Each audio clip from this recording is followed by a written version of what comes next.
정신분석학자인 프로이드는 우리 인간의 마음속에 세 가지 모습이 있다고 이야기합니다. 첫 번째는 어, 청교도적인 신앙을 가진 완고한 성직자의 모습이 하나 있고, 또 하나는 꾀가 많고 사특한 사기꾼의 모습이 우리 안에 있고, 또 하나는 야생동물처럼 아주 사나운 제멋대로인 짐승의 모습이 우리 안에 있다, 이렇게 이야기를 했습니다.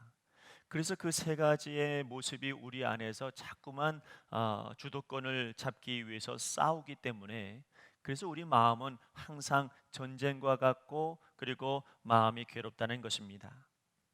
그러나 프로이드는 아주 중요한 사실 하나를 간과했습니다.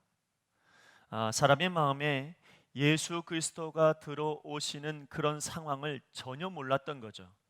왜냐하면 그는 크리스찬이 아니었기 때문에 그렇습니다. 여러분, 우리 마음 안에 이 세 가지가 매일매일 싸운다고 한번 생각해 보세요. 성직자의 모습, 사기꾼과 같은 모습, 때로는 사나운 짐승 같은 본성, 이것을 가지고 끊임없이 싸운다고 이야기할 때 얼마나 마음이 평강이 없고 마음이 불편하겠어요. 근데 여러분, 이 모든 싸움의 종결자이신 예수님께서 내 안에 오시면 그 모든 것을 다 종결시킬 뿐만 아니라 하나님께서만이 주실 수 있는 평강과 은혜를 부어주실 줄로 믿습니다. 여러분, 인간이라고 하는 것은 언제 인간다운 모습을 가질 수 있느냐, 무엇이 진짜 인간다움이냐라고 이야기할 때에, 여러분, 우리 육체적인 모습만 그대로 보고서 저 사람 인간이다 이렇게 이야기하기가 어렵습니다. 여러분, 인간이란 사람의 몸 그것만으로 여러분 평가하고 판단할 수 없습니다. 저 사람 참 건강하니까 참 인간다워 이렇게 이야기하지 않습니다. 저 사람 참 많이 배웠으니까 그러니까 참 인간다워 이렇게 이야기하지도 않습니다.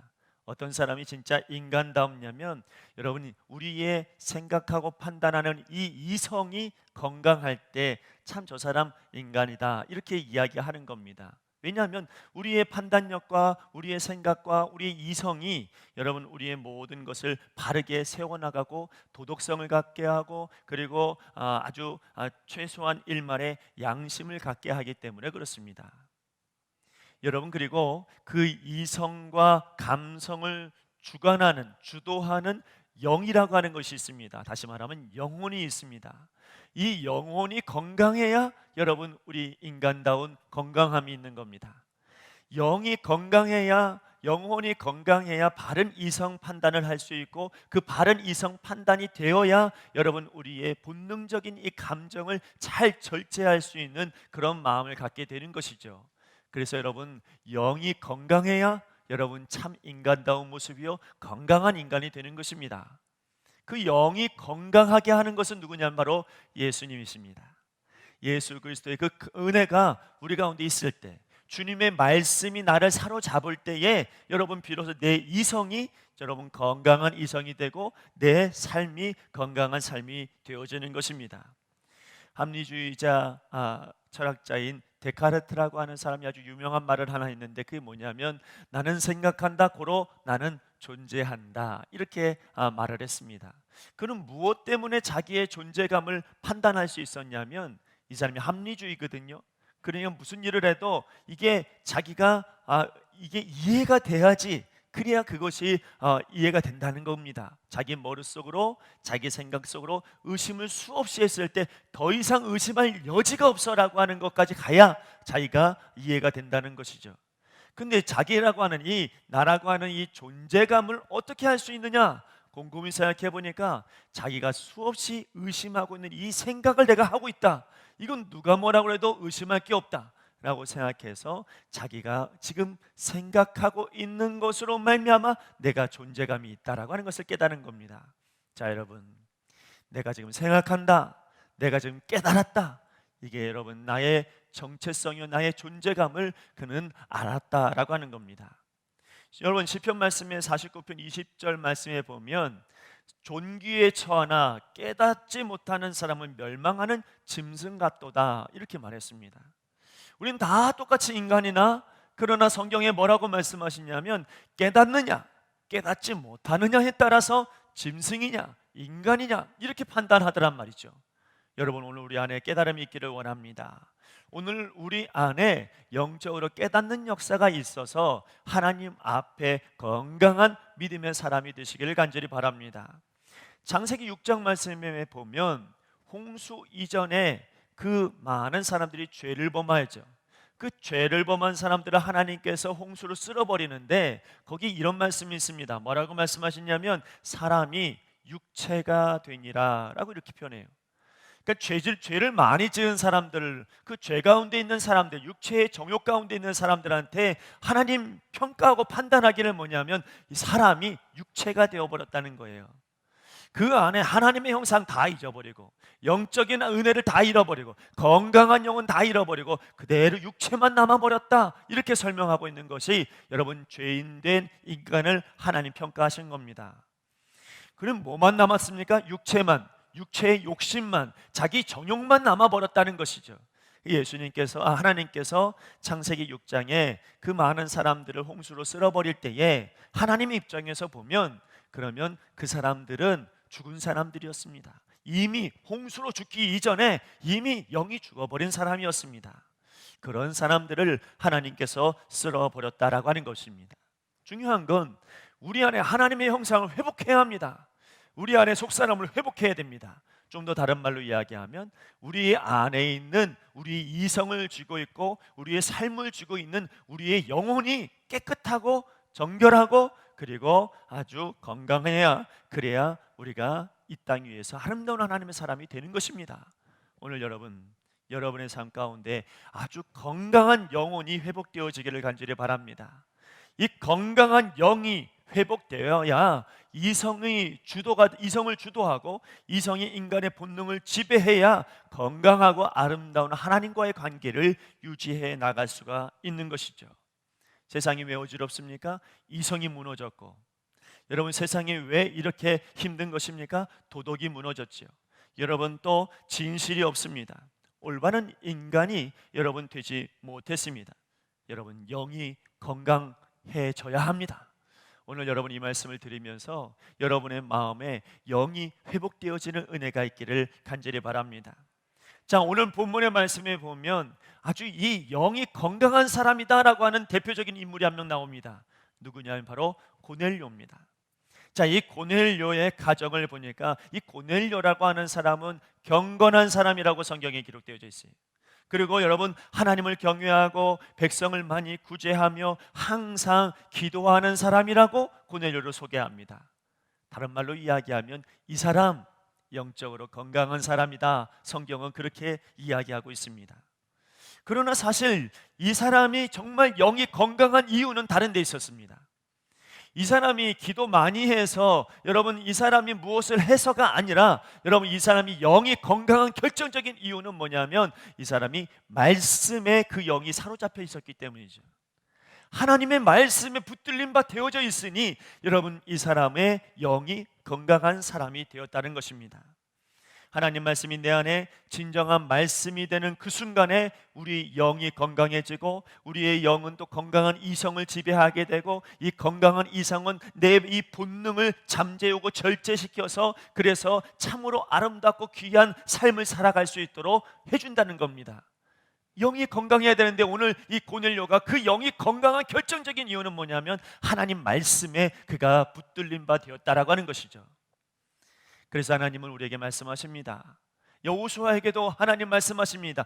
네 입에서 율법책을 떠나게 하지 말아라. 여러분, 또 다윗에게도 하나님 말씀하십니다. 내 입에서 말씀이 떠나지 않게 해라. 솔로몬에게도 여러 번 경고합니다. 그가 방탕하고 그가 다른 곳에 눈을 돌릴 때에 하나님은 여지없이 등장하셔서 말씀이 떠나지 말아라. 여러분, 그렇게 이야기하는 이유는 영이 건강하지 못하면 삶의 패턴이 달라지고 삶의 모습이 달라지기 때문이죠. 오늘 우리에게도 그냥 들려지는 말씀이 되지 않았으면 좋겠습니다. 오늘 우리에게 들려지는 그냥 말이 되지 않았으면 좋겠습니다. 오늘 이 말씀이 여러분의 마음을, 여러분의 영을 사로잡아서 여러분 건강한 삶으로 여러분 살아가는 우리 모두가 되기를 간절히 바랍니다. 그러기 위해서는 여러분 성령님이 도와주셔야 합니다. 성령님이 역사해 주셔야 말씀이 내 안의 말씀이 됩니다. 여러분, 44절 말씀에 보면 베드로가 이 말을 할 때 성령이 말씀 듣는 모든 사람에게 내려오시니 이렇게 설명하고 있어요. 지금 그들은 베드로의 말씀을 듣고 있습니다. 이 말씀을 듣는 순간 여러분, 그 순간에 여러분 성령님께서 임해 주신다는 거죠. 베드로가 무슨 설교를 했을까요? 그리스도의 십자가에 대한 이야기를 했을 것이고, 복음에 대한 이야기를 했을 거고, 하나님 나라에 대한 이야기, 부활에 대한 이야기를 하지 않았을까요? 그 복음에 대한 메시지를 전할 때의 그 순간에 성령님께서 역사해 주셔서 모든 사람의 마음 문을 열어놓으셨다라고 하는 겁니다. 말씀과 성령이 동시에 이루어지는 것이죠. 성령이 없으면 오늘 여러분 말씀이 말씀되지 않습니다.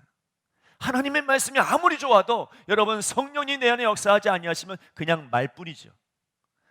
여러분, 우리가 오늘 이 자리에 왜 나오셨습니까? 하나님 앞에 있는 거죠. 하나님 말씀 듣기 위해서 우리가 이 자리에 와 있고, 또 오늘 예배의 자리에서 여러분 지금 예배 드리고 있는 것이죠. 하나님 말씀이 말씀되어야 합니다. 그런데 여러분, 이 자리에 그저 앉아서 그냥 내가 말을 듣고 있다라고 이야기한다면, 그러면 여러분 성경적인 이야기에 불과하고, 때로는 사회적인 이슈를 듣고자 하는 그런 어떤 마음일 뿐이죠. 그러나 그게 아닙니다. 오늘 여러분, 우리가 예배에 나오고 말씀을 듣는 이유는 하나님 앞에 우리가 듣고자 함이 우리에게 있기 때문입니다. 그건 누가 주시는 겁니까? 내 마음의 깨달음은 누가 주시는 겁니까? 성령님이 우리에게 주시는 것이죠. 그래서 말씀이 내 안에서 나의 영을 살리는 말씀이 되는 것이고, 그 말씀을 들으면서 내가 구원받았구나, 내가 하나님의 사람이구나, 내가 지금 하나님의 뜻대로 살아가야 되겠구나. 여러분이 이 마음은 누가 주는 겁니까? 성령님이 내 안에 역사하셔서 내 마음의 문을 열어놓으시면 그 말씀이 내 안에 진짜 말씀이 되는 거죠. 고넬료로 가는 사람이 이방인 아닙니까? 이방인하고 유대인 베드로가 같이 밥 먹는 것은 있을 수 없는 일이고, 그리고 같이 잠을 잔다 있을 수 없는 일이고, 한 공간에서 그렇게 재미있게 같이 이야기하고 같이 무엇을 한다는 거 말도 안 되는 이야기입니다. 그런데 여러분, 고넬료가 베드로에게 말합니다. 뭐라고 말합니까? 이제 우리는 주께서 당신에게 명하신 모든 것을 듣고자 하여 다 하나님 앞에 있습니다. 여러분, 베드로 함께 있을 수 있는 사람이 아니나, 그러나 그 베드로를 보면서 고넬료는 이미 베드로만 본 것이 아니라 그 뒤에 있는 하나님을 볼 수 있는 영적인 눈이 떠진 거죠. 왜요? 성령님이 그의 마음 가운데 역사하시니까. 오늘 누가 보이십니까? 오늘 여러분 예배의 자리에서 우리가 무엇을 보고 있습니까? 우리는 하나님 앞에 있는 것입니다. 고넬료 앞에는 베드로라고 하는 사람이 있지만, 그는 고백하기를 우리는 다 하나님 앞에 있습니다 고백합니다. 여러분, 이러한 고백이 있었으니 성령이 운행하시는 것이 그에게 여러분 전달되고, 그리고 그 성령이 충만하심으로 말미암아 이 말씀은 이제 다른 사람의 말씀이 아니라 꼭 나에게 주시는 말씀이 되어진 거죠. 오늘 옆에 있는 사람 누구의 말씀이 되지 않냐고, 오늘 이 말씀은 나의 말씀이 되어야, 그래야 말씀이 말씀되는 것입니다. 베드로는 여러분 단 한 번의 설교로 말미암아 5천 명이나 되는 사람들이 세례를 받는 역사를 보았습니다. 그 5천 명이나 되는 사람들이 베드로를 과연 잘 아는 사람이었을까요? 절대로 그렇지 않습니다. 베드로를 잘 몰랐을 겁니다. 알았다 할지라도 그는 어부에 불과했겠죠. 그런데 여러분, 이 베드로가 설교하는 그 순간에 5천 명의 마음이 확 열려버렸습니다. 누구 때문입니까? 성령님 때문이죠. 여러분, 바울이 빌립보로 가는 곳에 가서 여러분 우물가에 앉아서 빨래하는 사람들, 여인네를 보면서 내가 저들에게 말씀을 전해야 되겠다, 이 마음을 가지고 바울이 복음을 증거합니다. 그들이 바울을 알 리가 없습니다. 바울은 외지 사람입니다. 그런데 여러분, 그 한 번의 설교를 들음과 동시에 그들의 마음의 문이 열려서, 특별히 루디아의 마음의 문이 열려서 여러분 자기의 집을 기꺼이 예배의 처소로 내어놓습니다. 그게 초대교회의 첫 번째 교회가 됩니다. 아니, 어떻게 한 번도 보지 못한 사람이 설교 한 번 듣고 그렇게 사람의 마음이 확 바뀌어 버립니까? 여러분, 그것은 성령의 역사 아니고서는 답할 길이 없습니다. 오늘 여러분의 마음의 문이 열리는 이유는 여러분 누가 무엇을 잘해서가 아니고, 여러분의 마음이 준비가 되어서도 아니고, 성령님이 역사해 주시니까 준비가 되고 열리고 여러분 말씀이 말씀된 거죠. 오늘 여러분 성령의 도우심이 우리 교회 안에, 이 예배의 자리 안에 있기를 간절히 바랍니다. 여러분, 우리는 언제든지 하나님 앞에 있습니다. 그게 우리의 신앙이 되어야 합니다. 내가 현실 속에서 내가 삶 가운데 너무 행복한 일이 있고 너무 즐거운 일이 있고 너무 해피해서 그래서 주체하지 못할 만한 너무 기쁜 일이 내 안에 놓인다 할지라도 여러분, 나를 낮추고 하나님, 난 하나님 앞에 있습니다. 나를 겸손하게 하고 하나님, 이 좋은 환경 속에 있다 할지라도 나는 그래도 하나님 앞에 있습니다. 하나님, 이 상황을 나에게 말씀해 주세요. 내가 도저히 감당할 수 없는 아주 가혹한 현실이 내 앞에 놓인다 할지라도 나는 하나님 앞에 있습니다. 하나님, 이 가혹한 현실 이 앞에서도 하나님께서 내게 말씀해 주옵소서. 나는 하나님 앞에 있습니다. 그랬을 때 그 환경도 말씀이 되고 그 은혜도 말씀이 되는 거죠. 여러분, 우리에겐 정말 성령의 은혜가 필요합니다. 성령의 은혜가 필요해야 그 말씀으로 말미암아 내가 영이 하나님의 앞에 사로잡혀서 여러분 건강한 삶을 살아가는 거예요. 또 하나, 말씀이 말씀될 수 있는 이유는 어떻게 해야 하냐면 모든 말씀들을 내가 듣는 말씀, 읽는 말씀, 모든 말씀들을 나의 삶의 현장에 적용시켜야 그래야 그 말씀이 진짜 살아있는 말씀이 되는 거예요. 오늘 내가 말씀 많이 들었는데 말씀을 듣는 것으로 끝나버리면 그러면 여러분 그 말씀은 내 삶 가운데 아무런 영향력을 끼치지 못하는 여러분 말씀이 되고 말죠. 그냥 말일 뿐이죠. 그러나 여러분, 이 말씀이 고스란히 내 마음에 새겨서 내가 어디에든지 그 현장에 이 말씀을 적용해 가면 그때부터는 그 말씀은 이제 말이 아니라 하나님의 능력이 되는 것입니다. 고넬료는 구제도 했고 기도도 잘했고 하나님을 찬양하는, 하나님을 경외하는 사람이었습니다. 뿐만 아니라 그가 기도했더니 베드로를 초청해서 말씀을 들으라라고 하는 환상까지 본 사람 아닙니까? 근데 중요한 건 뭐냐면 이 고넬료는 내가 왜 이런 환상을 봤을까? 내가 도대체 왜 이렇게 이런 삶을 살아가고 있을까? 내가 어떻게 나 같은 사람한테 어떻게 환상을 보여줬지? 여러분, 고넬료는 그 이유를 몰랐죠. 근데 베드로를 초청해서 말씀을 듣다 보니까 그렇지, 예수님의 저 말씀으로 말미암아 내가 성령 충만해서 세례 받으라고 하나님께서 베드로의 환상을 보여주셨고 내가 이런 삶을 살도록 인도해 주셨구나. 내가 지금 이렇게 살아가는 이유는 하나님께서 날 선택하셔서 하나님의 백성 되게 하시려고 하나님께서 이런 인생을 살게 하셨구나. 말씀을 들으니까 현실이 보이는 거예요. 말씀을 들으니까 삶의 이유를 보게 되고 말씀을 들으니까 여러분 제대로 된 내 삶의 모든 현장이 보여지기 시작한 거예요. 1943년에 독일의 신학자인 보네퍼라고 하는 사람이 체포되었습니다. 그리고 나서 플로센비르크라고 하는 강제 수용소에 끌려갔죠. 그리고 나서 1945년 해방되어지기, 그러니까 모든 전쟁이 끝나기 직전에 그는 처형당해서 죽습니다. 감옥에서 여러 가지의 책을 썼는데 그 중에 그의 책 가운데 나를 따르라라고 하는 책이 있어요. 이 나를 따르라라고 하는 책에서 그는 정확하게 지목하고 정확하게 말하고 있는 것은 뭐냐면 이런 거예요. 예수님이 나를 위해서 십자가 달려 죽으셨다. 나를 용서해 주셨다. 예수님이 죽으신 그 죽으심은 아주 값싼 은혜가 아니다. 엄청난 대가를 치르고 그분이 나를 용서해 주셨다. 이게 그의 마음에 새겨진 거예요.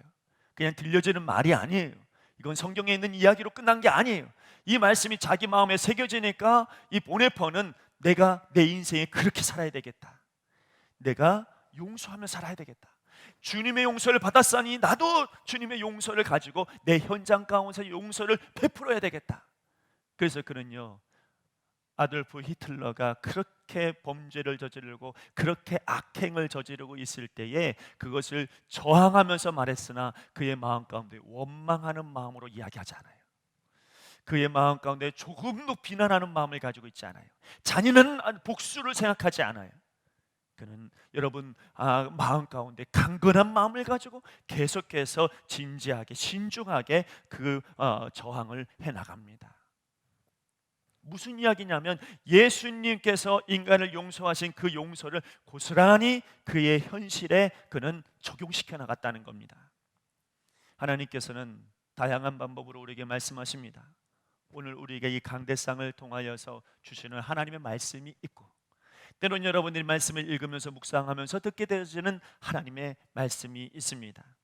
때로는 우리가 성경 공부를 하면서 성경을 더 깊이 알 수 있는 기회도 주어질 수 있겠죠.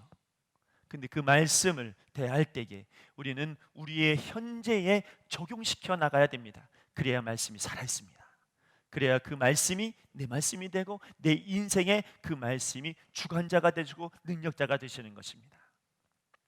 어떤 맹인이 맹인된 아내를 둔 남편이 있었습니다. 앞이 하나도 안 보입니다. 그 남편이 아내를 너무너무 사랑하니까 그의 손을 꽉 붙들고 어디든지 갑니다. 이 맹인된 아내가 가게 되어지면 항상 손을 붙들고 가고, 그리고 어디를 가든지 항상 옆에서 꽉 붙어 있습니다.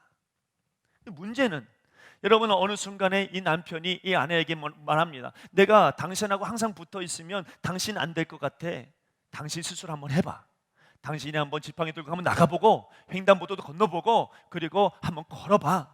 버스도 한번 타보고 그리고 한번 당신 한번 독립적으로 한번 일을 해봐. 내가 항상 지켜줄게. 내가 용기를 줄게. 그러니까 힘내서 한번 해보자. 아침마다 얘기하는 거예요. 아침마다 일어나면 여보, 당신 할 수 있어. 할 수 있어. 당신 혼자 할 수 있어. 내가 도와줄게. 내가 힘내줄게. 내게 해줄게. 용기를 줄게.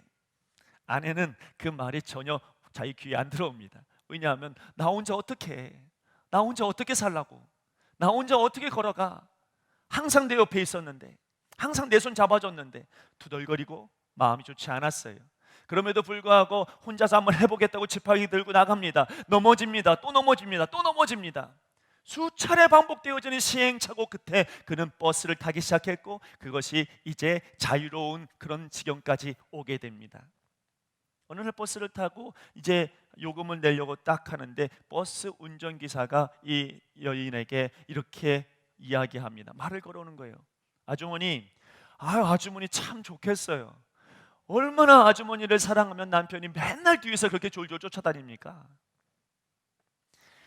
자, 아내는 남편이 없는 줄 알았습니다. 자기 혼자만 살아가고 있고, 자기 혼자만 넘어지는 것 같고, 자기 혼자만 힘든 것 같고, 자기 혼자만 이 현실 속에 살아가고 있는 것 같고, 남편이 아침마다 용기 내, 힘내, 내가 도와줄게, 이 말은 전혀 자기에게 감동이 없었어요. 근데 알고 보니까 그건 말뿐이 아니라, 그건 단순한 위로가 아니라 실질적인 일이었어요. 그 남편은 그 여인이 걸어갈 때마다 넘어질 것 같으면 언제든지 그 장애물을 치워주었고, 넘어졌으면 항상 일으켜주고 싶은 마음은 있으나 그러나 지켜보면서 마음 아파하고 같이 기도하고 같이 힘을 냈어요. 여러분, 우리 하나님께서 우리에게 말씀하십니다. 내가 너를 지켜주리라. 내가 너를 보호하리라. 내가 너를 도우리라. 참으로 나의 의로운 오른손으로 너를 붙들리라. 여러분, 하나님 말씀 우리에게 들려집니다. 그러나 문제는 뭐냐면 그 말씀은 그냥 말이지. 하나님 날 위로해 주시는 말이겠지. 하나님 날 격려해 주시는 말이겠지. 여러분, 그것으로 끝나면 그 말씀은 나의 현실과 무슨 상관이 있어요? 그분의 말씀 모두 우리 현실과는 거리가 먼 말씀일 뿐입니다. 그러나 사실 여러분, 주님께서 말씀하시는 것처럼 내가 너와 항상 함께 있으리라, 내가 너를 도우리라, 여러분, 이런 말씀은 단순한 격려가 아니에요. 왜냐하면 하나님께서 나와 함께 있으니까. 하나님 멀리 계시다고 한다면, 여러분, 그럼 나 혼자라고 한다면 그건 말뿐이지. 근데 성경은 뭐라고 이야기하냐면 내가 너와 항상 함께 있으리라 말씀하실 뿐만 아니라 내 옆에 있겠다고 말씀하시는 거예요. 그런 여러분, 그분이 말씀하시는 모든 성경의 이야기는, 이 성경의 모든 말씀들은 여러분 우리의 현실에 아주 적용하기 좋은 말씀들로 가득한 거예요. 왜냐하면 그분이 내 앞에 있으니까. 내가 보는 것을 그분이 보시고, 내가 생각하는 것을 그분이 생각하시고, 내가 마음에 품은 것을 그분이 마음에 품고 있으니, 그러니 여러분, 그분이 나에게 적당한 말씀을 하시고 나에게 필요한 말씀들을 해놓으시는 거죠. 그러므로 주님의 말씀은 그냥 듣는 말씀이 아니라, 그냥 읽는 말씀이 아니라 내 현실에 적용 가능한 하나님의 말씀인 것입니다. 그러므로 여러분이 지금 하나님 앞에 서 있다는 것을 잊지 마시길 바랍니다. 그리고 말씀을 내 안에 진정한 말씀으로 받아들이셔야 됩니다. 모든 말씀을 지금 내 현재에 적용시키시길 바랍니다. 그랬을 때 비로소 내가 살아가는 이유, 나의 삶의 이유를 발견하게 됩니다. 또 하나, 여러분, 말씀이 말씀되게 하기 위해서는요, 하나님 말씀을 읽을 때, 들을 때에 이것을 인격으로 받아들이셔야 됩니다. 여러분, 케르케고르가 철학자인데요, 이 사람이 뭐라고 이야기했냐면 하나님 말씀, 성경은 꼭 연애 편지와 같다, 이렇게 이야기했어요. 연애 편지와 같다는 건 뭐냐면, 연애 편지 받아보셨습니까? 연애 편지를 딱 읽다가 보면 읽으면서 누구 생각해요? 상대방을 생각하죠. 내가 사랑하는 그 사람을 생각하죠. 연애 편지를 읽으면서 그냥 여러분 아무 감동 없이 그냥 쭉 읽어 나가십니까? 아니죠. 그 말 한마디 한마디가 다 누구 생각하게 만드냐면 상대방을 생각하게 만들어요. 여러분, 오늘 하나님의 말씀을 연애 편지라고 생각하면서 읽는다면 눈으로는 읽지만 우리의 마음과 생각은 누구에게가 있냐면 하나님께 가 있는 거죠. 우리가 하나님 말씀을 듣습니다. 이 듣는 것은 내 귀지만, 그러나 내 영과 내 생각과 내 마음은 어디에 가 있냐면 하나님께 가 있는 거죠. 그래서 말씀은 인격이에요. 말씀은 글자가 아니고 계명에 불과한 게 아닙니다. 여러분, 만약에 여러분 그것을 연애 편지로 듣게 되어지고 읽게 되어지면 언제든지 이 말씀 안에서 누구를 발견하게 되냐면 하나님 발견하게 되는 것입니다. 자, 내가 누군가를 사랑합니다. 내가 누구와 연애를 합니다. 연애를 하고 싶습니다. 그래서 너무 좋아해서 잘 반응하고 잘 해주려고 하고 잘 수고합니다. 열정을 냅니다. 그리고 어느 순간 날을 잡아서 그 상대방에게 나랑 사귀지 않겠습니까? 아니면 오랫동안 사귀었다면 나랑 결혼해 주지 않겠습니까? 여러분, 이렇게 물었을 때 상대방이 좋습니다. 나 당신하고 사귀길래요. 좋습니다. 나 당신하고 결혼하겠습니다. 여러분, 이런 소리를 들었을 때 그 마음은 어땠을까요? 아, 됐어. 저 사람 이제 승낙했으니까 저 사람은 내 소유야. 이젠 내 맘대로 해도 돼. 가짜 사랑이죠. 진짜 사랑이 아니죠. 진짜 사랑은 뭐냐면 이 사람이 무엇을 말하기도 전에 움직이기 시작합니다. 이 사람은 어떻게 하면 좋게 할까? 이 사람은 어떻게 기쁘게 할까? 이 사람은 어떻게 행복하게 할까? 여기에 우리의 자기의 마음을 쏟게 되어져 있습니다. 이게 진짜입니다. 그러므로 그가 하는 모든 행동들엔 강요가 없습니다. 그가 하는 모든 일에 의무감을 가지고 하지 않습니다. 우리가 예배를 왜 드립니까? 우리가 왜 예배에 나옵니까? 여러분, 우리가 왜 예배를 시청하고 예배를 통하여 하나님을 만나려고 합니까? 누가 시켰습니까? 누가 강요합니까? 누가 뭐라고 합니까? 내가 하나님을 사랑하는 마음으로 나온 것 아닙니까? 여기에 여러분 의무감이 있습니까? 여기에 강요가 있습니까? 여러분, 그건 계명입니다. 그러나 하나님 말씀은 인격이요. 하나님 말씀은 인격이기 때문에 우리는 더 가까이 가고 싶고 더 만나고 싶고 더 위해주고 싶고 더 찬양하고 싶은 것이죠. 그런 의미에서 우리 하나님은 우리가 지켜야 될 계명을 말씀하고 있는 게 아닙니다. 하나님 말씀은 하나님의 인격입니다. 이 말씀을 통해서 우리 하나님 만나는 거고 이 말씀을 통해서 하나님과 동행하는 것입니다. 고넬료라고 하는 사람이 말씀을 들을 때에 여러분 성경에 뭐라고 이야기하냐면 방언을 말하게 되고 하나님을 높였다고 설명합니다. 그들은 계명을 지킨 것이 아닙니다. 말씀을 듣고 하나님을 만나고 하나님과 춤을 춘 것과 같습니다. 그들에게 의무감이 생긴 것이 아닙니다. 그들은 말씀으로 모든 지각이 뛰어나신 하나님을 만난 것입니다. 나를 위해서 목숨을 내어놓으시고 하나님께서 나를 위해서 자기 일을 기꺼이 내어놓으신 그 사랑에 감격하여서 여러분 지금 이 고넬료와 그 많은 사람들이 하나님을 높이는 것입니다. 여러분, 말씀이 우리 안에 말씀되지 아니하면 우리의 모든 영은 건강해지지 못해서 제 역할을 못합니다. 이 영이 제 역할을 못하면 마음이 부정적인 마음이 생겨나기 시작하고 제 생각을 온전히 하지 않냐고 육신의 정욕대로 생각하게 되고 내 마음대로 내 뜻대로 살아가게 되어집니다. 건강하지 못하죠. 그러나 영이 건강하면 우리의 삶의 태도와 모든 삶이 바뀌어지기 시작합니다. 그러므로 여러분, 오늘 말씀이 여러분 말씀 되시길 바랍니다. 오늘 이 말씀이 누군가의 말씀이 아니라 나의 말씀이요 나의 삶에 적용시킬 만한 하나님의 말씀이 되시길 간절히 바랍니다. 우리 교회가 이제 말씀으로 든든히 서가야 되겠습니다. 우리 모든 성도들이 말씀과 더불어 춤추며 살기를 원합니다. 성령님께서 우리의 마음의 문을 왕 열어서 그래서 하나님 말씀 붙들고 살아가는 우리의 인생이 되기를 간절히 원합니다. 여러분, 이제 하나님의 말씀으로 말미암아 이제는 주상적인 것이 아니라 현실에 적용시킬 만한 살아있는 말씀을 들고 우리가 살아가기를 원합니다. 하나님 말씀을 인격적으로 받아서 이제는 내가 하고 싶어서 내가 원해서 내가 뜻해서 내가 간절하게 바라는 마음으로 말씀으로 하나님 만나기를 소망합니다. 그게 우리의 영이 살리는 하나님의 축복이요 은혜인 줄 믿습니다. 고넬료는 그렇게 함으로 말씀을 자기의 삶 가운데 받아들이며 놀라운 변화를 경험하게 됩니다. 그 첫 번째가 뭐냐면 세례를 받았죠. 여러분, 세례를 받았다라고 하는 것은 그들의 모든 인생 가운데 구원의 역사가 시작되었다는 것입니다.